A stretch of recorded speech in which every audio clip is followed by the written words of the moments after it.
자, 오늘 말씀의 제목 한번 따라하겠습니다. 복음을 기다리는 사람들.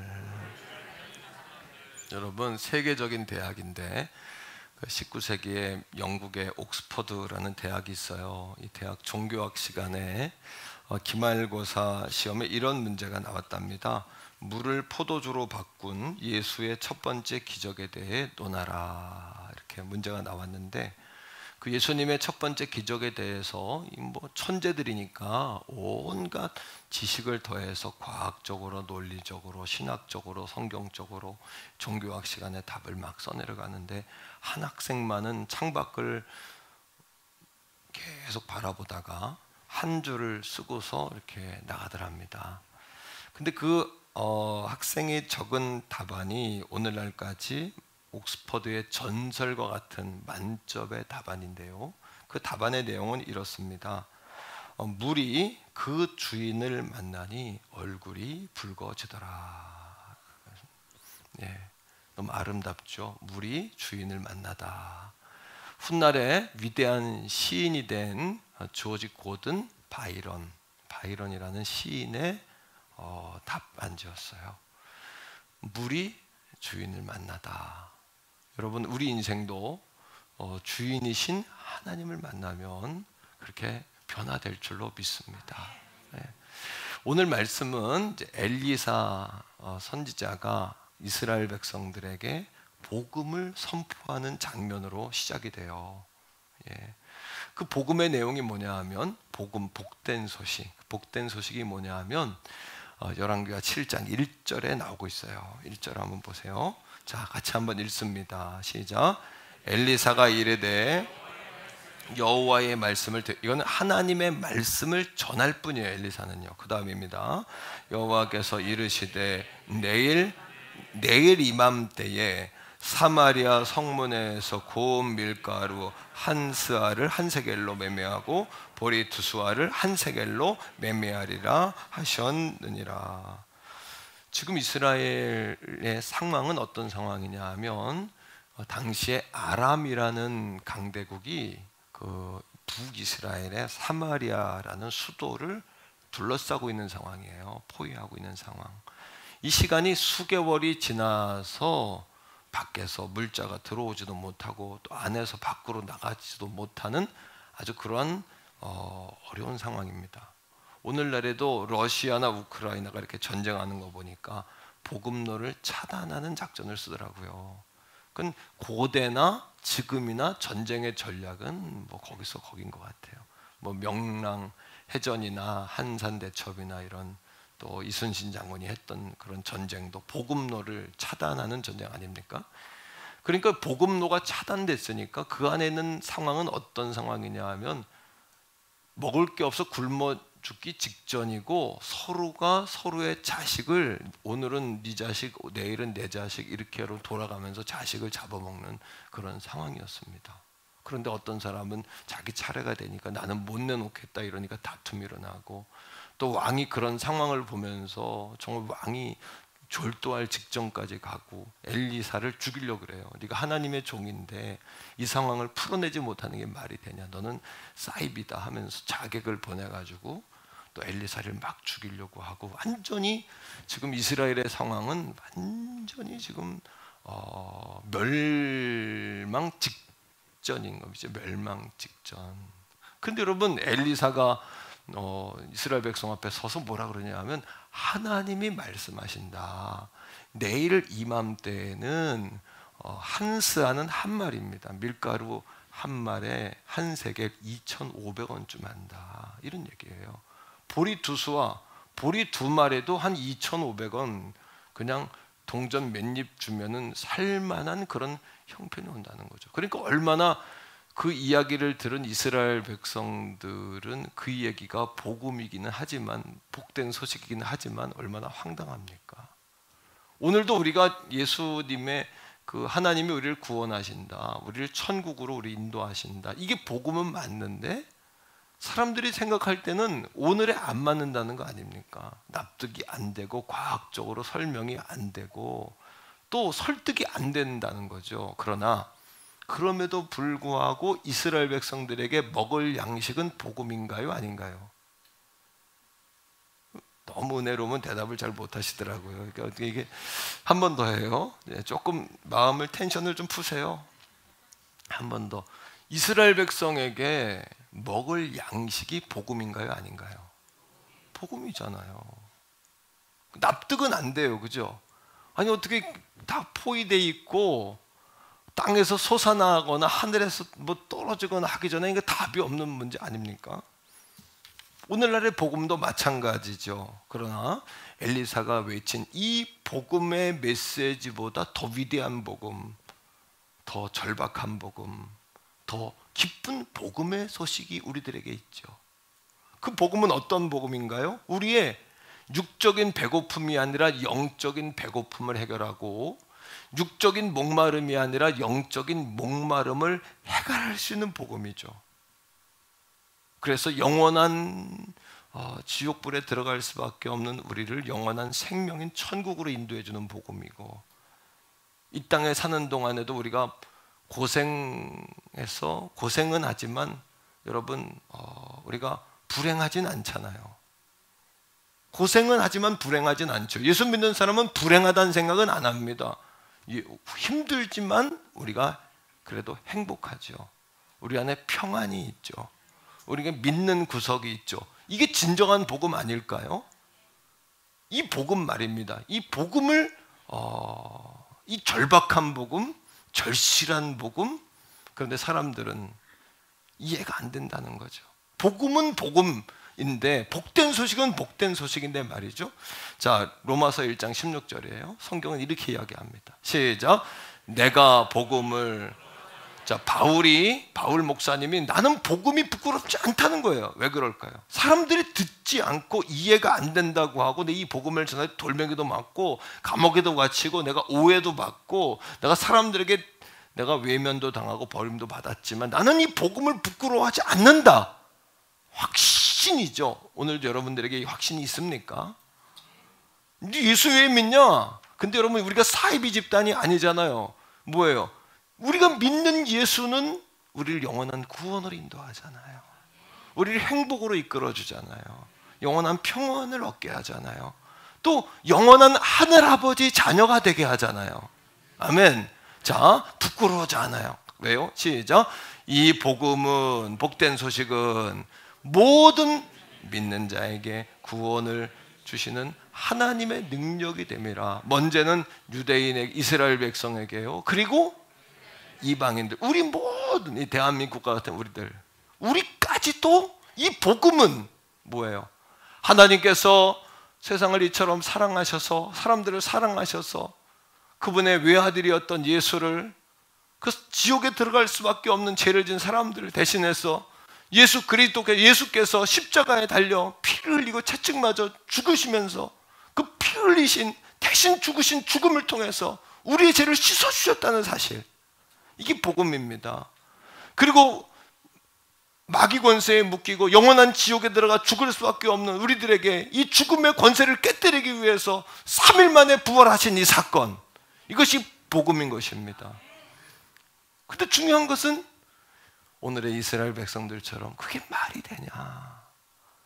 아람 군대가 포위하고 있고 누구도 들어오지도 못하고 나가지도 못하는데 내일 이맘때 먹을 것이 쌓인다는 이야기가 말이 되냐? 안 믿어지는 거죠.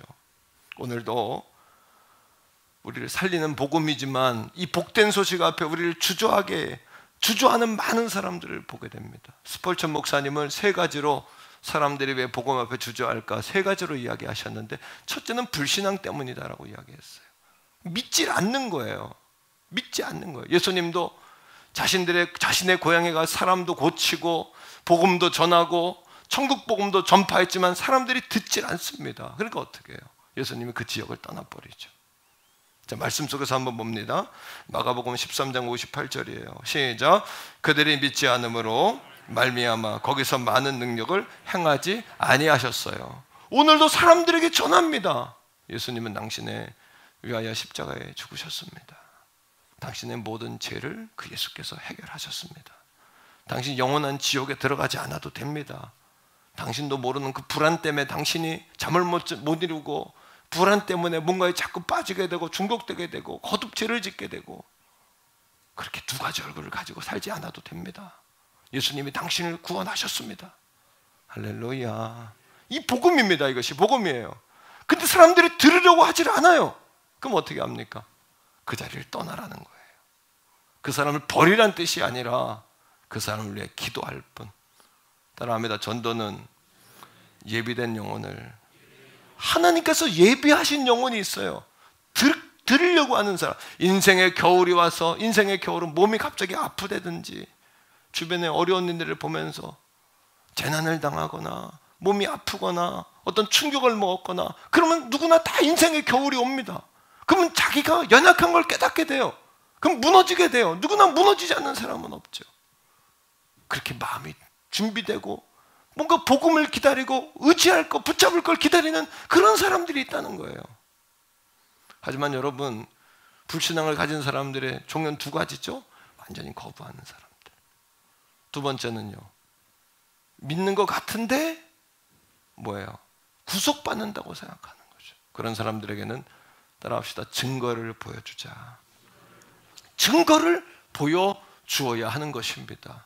우리 태교원 성결교회가 한 기업도 살리는 교회가 되기를 축복합니다. 한 가정도 세울 수 있는 교회가 되기를 원합니다. 그리고 하나님의 사랑으로 정말 깨어나고 일어나는 불행이 아니라 행복을 노래할 수 있는, 그리고 세상의 모든 사람을 응원할 수 있는 저와 여러분 될 수 있기를 간절히 축복해요.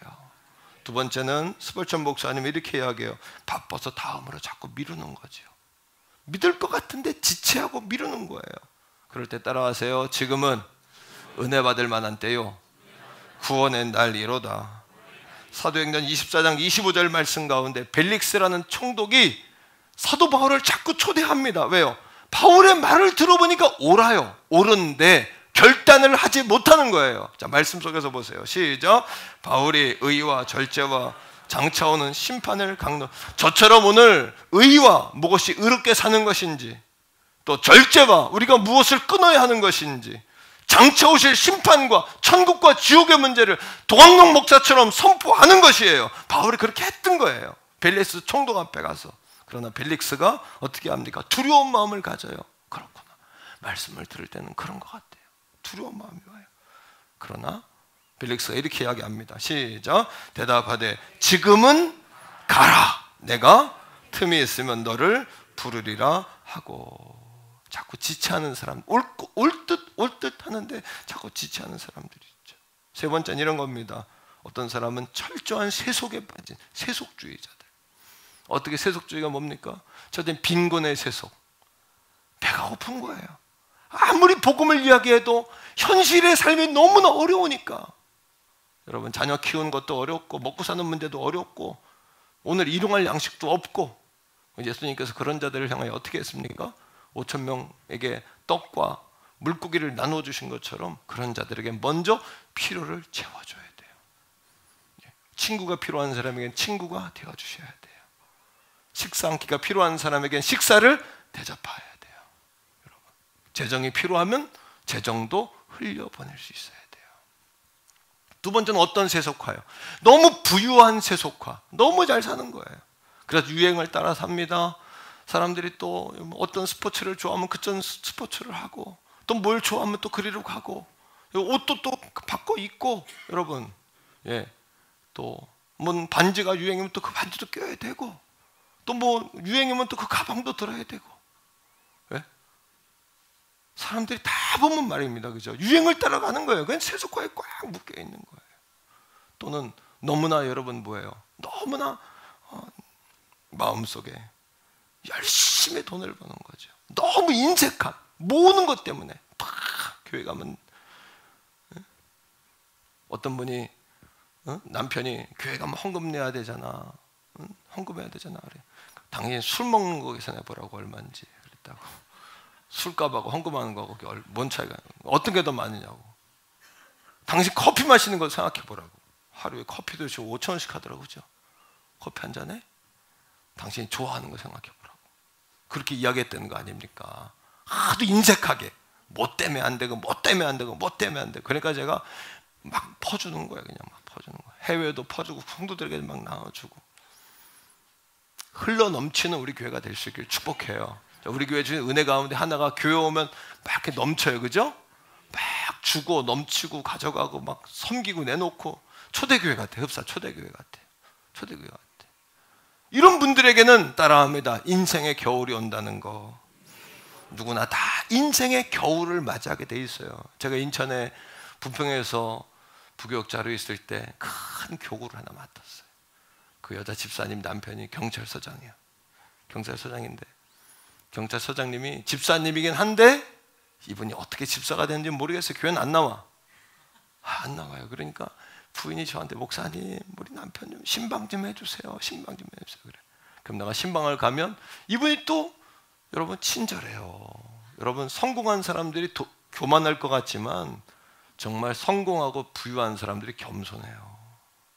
예, 지난주도 제가 서울경찰청 가서 설교했는데 거기 설교하는데 차장이 있어. 차장은 서울경찰청 바로 밑에 경찰청장 밑에 있는데 예배 끝나고도 비서하고 같이 왔는데 예배 끝나고도 얼마나 나한테 우리 성도들도 나한테 90도로 인사 안 하는데 그 사람이 나한테 그냥 목사님 은혜 받았습니다 이렇게. 예? 나한테 그래 목사님. 그 내가 야, 이 사람 겸손하다. 차장이면은 여러분 지방 가면은 청장이잖아요.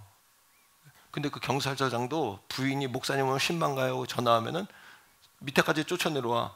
그래서 목사님, 근데 젊잖아요. 30대 초반이었는데 막 모시고 가. 그럼 내가 막 높아진 것 같아. 착각이 막 올 정도로 나를 막.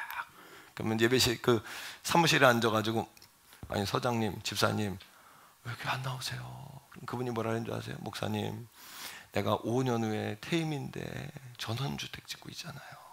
근데 전원주택 2년 동안 잘 짓고 그 교회 갈게요. 2년이 지났어요. 그분이 왔을까 안 왔을까요? 올 마음이 없는 거예요. 처음 그때부터 올 마음이 없고 핑계 대는 거예요. 핑계 잡고. 그 2년 후에 몇 번 갔지만 2년 후에 왜 안 나오시냐고 꼭 데리러 오려고 갔더니 나한테 그래. 목사님 전원주택을 졌는데요. 그 앞에 텃밭이 있잖아요. 텃밭을 갖고 거기다 씨를 뿌린 걸 어떻게 해요? 안 뿌렸어야 되는데 씨를 뿌리면 또 갖고 와야 되잖아요. 맞죠? 갖고 와야 되잖아요. 어떤 목사님이 권사님이 새벽기도도 안 나오고 신방도 안 다니고 전도도 안 나오더래. 그래서 권사님 너무 속상해가지고 목사님 물어봤대잖아. 권사님 왜 새벽기도 안 나오고 왜 신방 안 가고 왜 전도 안 나오냐 그랬대. 그랬더니 권사님이 그러더래. 목사님 고추를 심어서 그렇다고. 그래서 목사님이 그 다음날 새벽에 고추 바꿔가지고 고추를 다 뽑아버렸대요. 고추 때문에 하나님 사명 잃어버렸으니까. 여러분 제가 갑자기 어느 날 새벽에 고추 다 뽑으러 갈 수도 있어요. 예? 고추를 다 뽑아버렸대. 근데 권사님이 시험에 들 줄 알았더니 회개를 하더라는 거야. 고추가 뭐길래 하나님 사명보다 이게 앞서나. 고추가 뭐길래 내가 이까짓 게 뭐길래 텃밭에 상추 심어놓고 교회 안 나온 거 똑같아. 그러니까 이 서장이 근데 자기가 씨 뿌려놓고 무, 생추 이거 갖고 오는 것 때문에 못 오는 거예요. 확 엎어버렸어야 되는데 그거를 오늘 같으면 내가 이 정도 담력이면 갖다 엎어요 그런 건. 지금 그때는 못하지. 그러니까 꼭 나오시라고. 어느 날 부인 집사님한테 전화가 왔어요. 목사님 신방해 주세요. 꼭 이런 스토리 끝에는 뭐가 있어요? 꼭 겨울이 와. 겨울이 따라합니다. 누구나 인생의 겨울이 온다. 꼭 겨울이 와요. 그런데 부인이 전화해서 이야기하는 거야. 남편이 암 진단을 받고 서장이 경찰에 병원에 입원한 거예요. 그 제가 거기를 갔는데 서장님이 벽을 보고 있고 부인은 밑에 앉아 있다가 내가 들어오니까 부인이 일어나서 목사님 왔다고, 당연히 좋아하는 돈 목사님 왔다고 그러니까 이분이 벽 보고 누워 있다가 돌아 누우면서 했던 그 표정과 그 말을 내가 잊을 수가 없는 거예요. 그 표정과 그 말을 잊을 수가 없어서 내가 평생 전도하고 우리 교회 전도에 내가 힘을 다하는 이유가 그거예요. 여러분 목사님 허무해요. 그래 허무해요. 한 병 흘렸는데 전원주택은 뭔 소용이고 여러분 텃밭에 심어놓은 배추와 상추는 그게 뭐예요? 그까짓 게 뭐예요? 따라합니다. 그까짓 게 뭐야? 그까짓 게 뭐예요? 그까짓 게 그분 표현이야, 그분 표현. 내 표현이 아니라. 그걸 심을 때는 그까짓 개가 뭐예요? 그게 제일 중요해요. 하나님보다 더 높지, 그게. 전원주택이 하나님보다 더 높고 텃밭에 심어놓은 배추가 하나님보다 더 높은 거예요. 그때는. 그까짓 게 뭐예요? 인생의 겨울이 오니까. 결국 그 경찰서장이 다시 교회 와서 주님 잘 섬기다가 몇 년 후에 부르심을 받긴 했습니다만, 인생엔 누구나 겨울이 온다는 거. 복음을 들어도 몰라요. 오늘 말씀 속에도 보니까 엘리사가 하나님의 말씀을 대언해서 내일 이맘때에 이 성에 먹을 것이 쌓인다라고 이야기하는데도 안 믿는 거예요. 예수 믿으면 구원을 받는다는데도 안 믿고, 예수 믿으면 천국 간다는데도 안 믿고, 그까짓 것 때문에. 따라합니다. 그까짓 것 때문에. 그까짓 것 때문에. 그거 아무 소용없어요. 아무 소용없는 거예요. 2절 보세요. 2절에.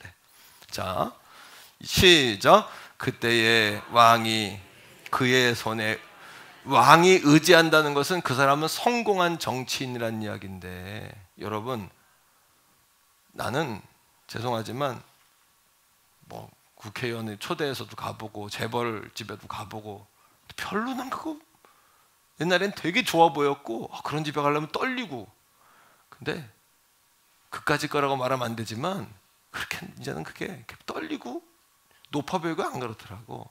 왜냐하면 하나님이 높여줘야 진짜 무서운 거예요. 그게 하나님께 순종하는 정치인이 되고 성공자가 돼야 진정한 성공이에요. 사람의 손에 의해서 높여진 사람은 세월 가면 다 떨어져. 낙엽지듯이 다 떨어지니까 나는 그까짓 거라고 생각해. 따라합니다. 그까짓 거. 우리가 그까짓 거에 사는 거예요. 그거 다 떨어지는 거야. 물론 그것도 소중하긴 해요.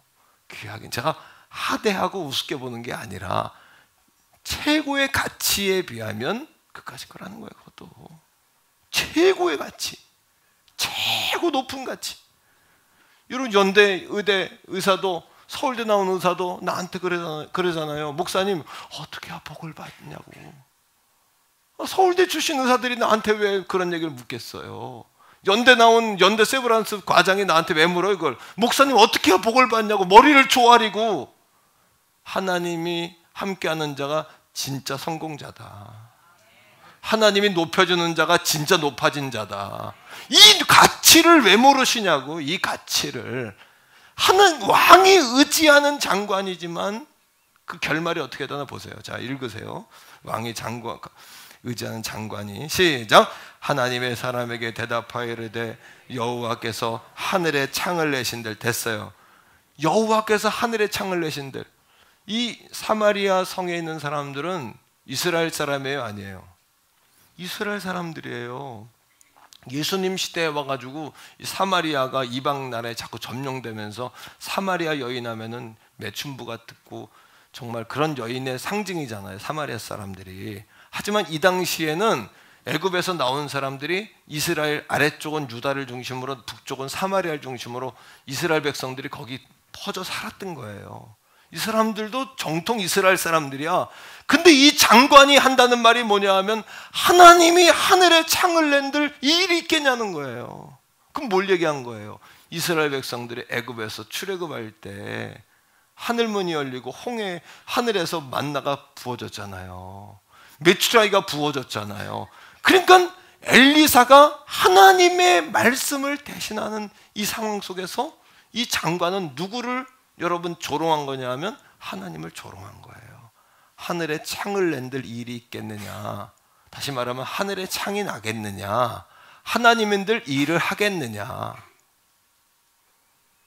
우리는 못해요. 오늘도 말씀을 선포하는 도광록 목사가 여러분을 구원하는 게 절대 아니에요. 제가 전하고 있는 하나님의 말씀, 하나님의 약속, 하나님의 복음이, 복된 소식이 여러분들에게 복음인 줄로 믿으시기를 바랍니다. 2절 계속 읽으세요. 하늘에 창을 내신들 어찌 그런 일이 있어. 그 다음에 시작. 엘리사가 이르되, 이렇게 이야기합니다. 내가 내 눈으로 보리라. 그 다음 그러나 그것은 먹지 못하리라. 예수 믿고 구원받는 사람이 우리나라에만 수백만 명이에요. 오늘 이 자리에도 예수 믿고 구원받는 사람들이 가득하잖아요. 그런데 여러분, 안 믿으면 어쩔 수 없다는 거예요. 안 믿으니까 그 장관이 안 믿는 거예요. 그래서 엘리사가 뭐라 그럽니까? 내가 구원받는 역사를 볼 것이다. 하지만 너는 그걸 누리지 못한다. 하나님께서 주신 기회를 과소평가하면 안 돼요. 하나님이 주신 은혜를 소홀히 하시면 안 돼요. 따라해요. 지금은 은혜 받을 만한 때요. 구원의 날이로다. 결국 20절에 보니까 이스라엘에게 놀라운 역사가 일어났는데 이 장관 어떻게 돼요? 자, 읽어봐요. 성경을 읽어요. 시작. 그의 장관에게 그대로 이루어졌으니 곧 백성이 성문에서 그를 밟음에 죽었더라. 왜? 하나님을 모독했지. 하늘에 창을 낸들. 하나님인들 창을 내겠냐? 하나님인들 창에서 만나와 매출하게. 아니, 자기 조상들이 그거 먹고 살았는데, 하나님이 홍해를 갈라주셨는데요, 하나님이 만나 매출이 부어주셨는데요, 여리고성이 무너지게 해주셨는데요. 믿습니까 여러분? 이게 복음 아닙니까? 그러하기에 복음은 모든 믿는 자에게 구원을 주는 하나님의 능력이에요. 따라해요. 믿는 자에게. 안 믿으면 할 수 없다. 안 믿으면 못한다. 안 믿으면 하나님도 어떻게 할 수가 없어요. 믿어야 나의 능력이 되는 거예요. 믿어야. 예수님이 고향에서 전했지만 사람들이 안 믿으니까 고향을 떠나버려요. 예수님이. 왜? 안 믿으니까. 어떻게 안 믿으니까. 그들이 안 믿으니까. 이 장관이 안 믿는 걸 어떻게 안 믿는 걸, 하나님 조롱하는 걸. 오늘도 복음이라는 역사와 기적은 자신의 상황을 각성하는 지점에서 일어나요.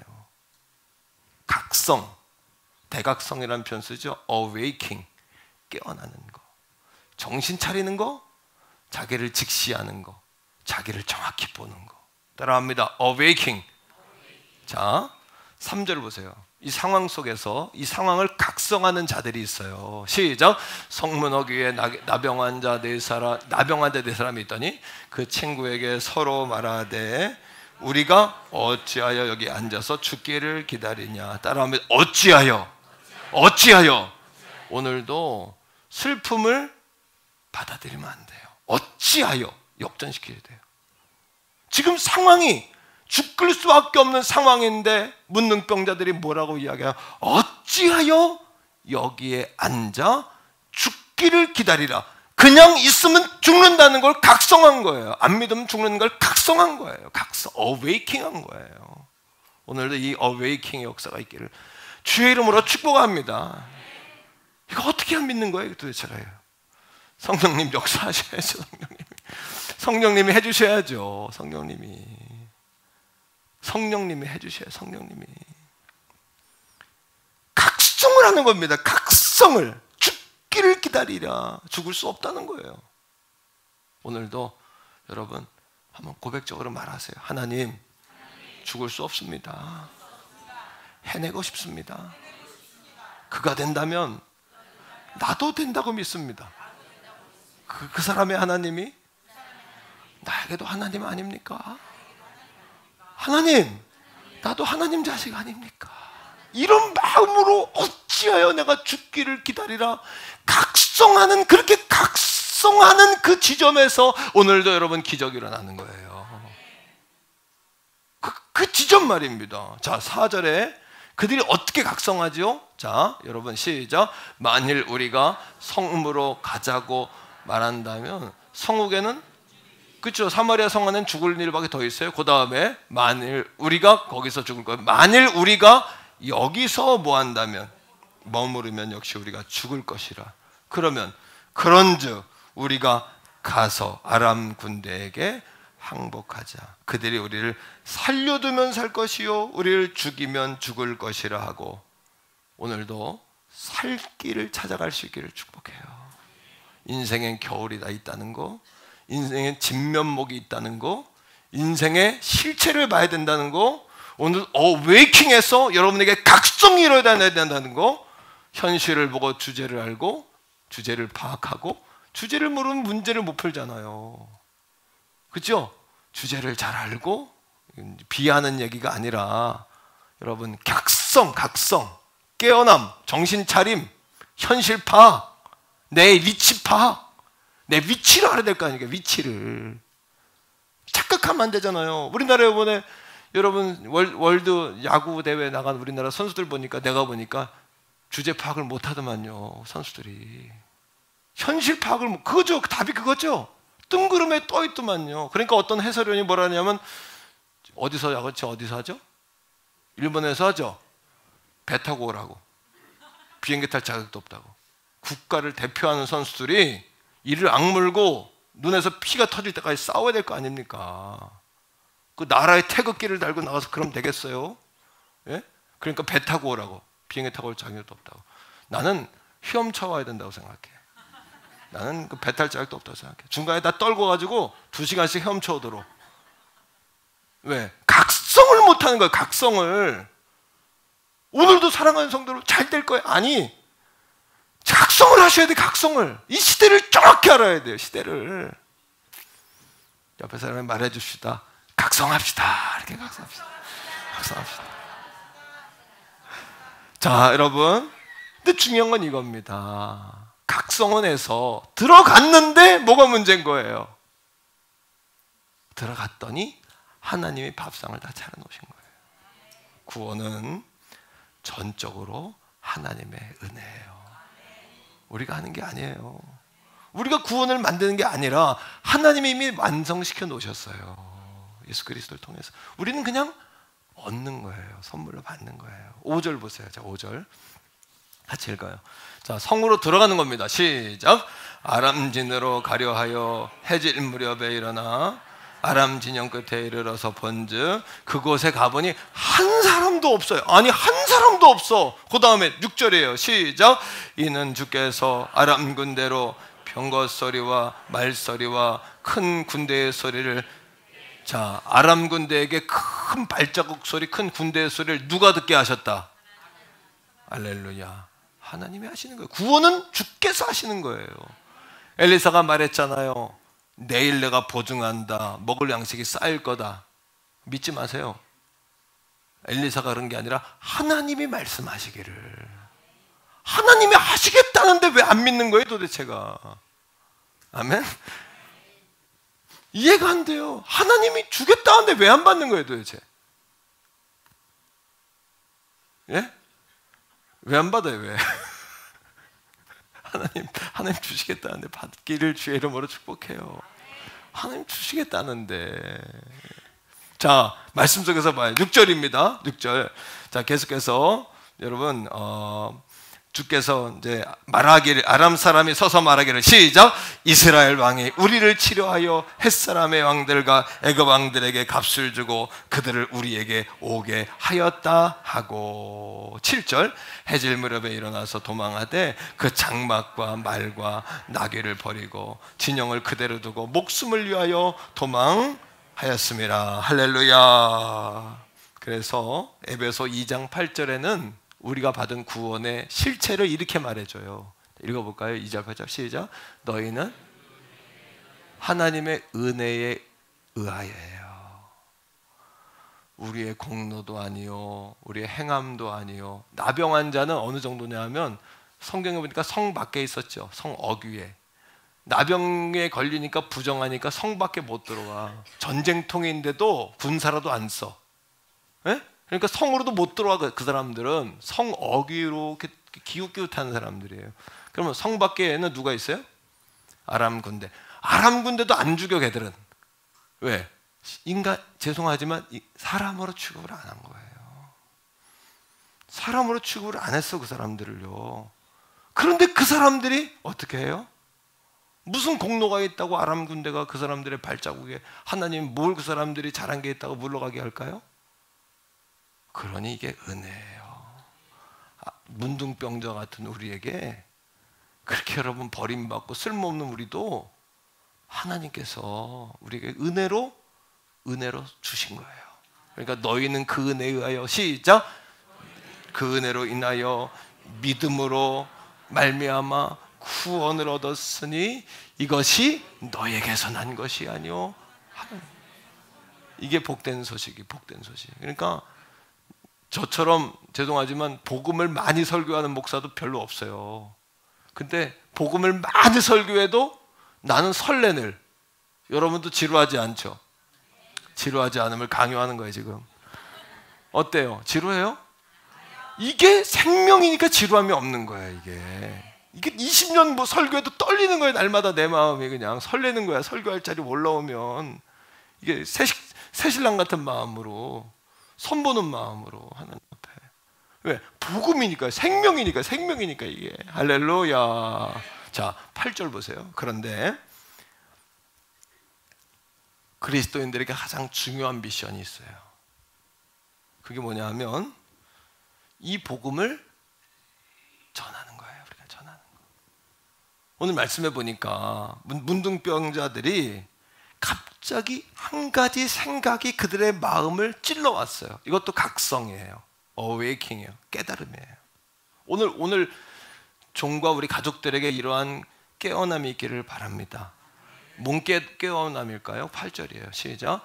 그 나병 환자들이 진영 끝에 장막에 들어가서 먹고 실컷 먹고 마신 거야. 그 다음 거기서 은과 금과 의복을 가지고 가서 실컷 또 다 가졌어. 그리고 그 다음 시작.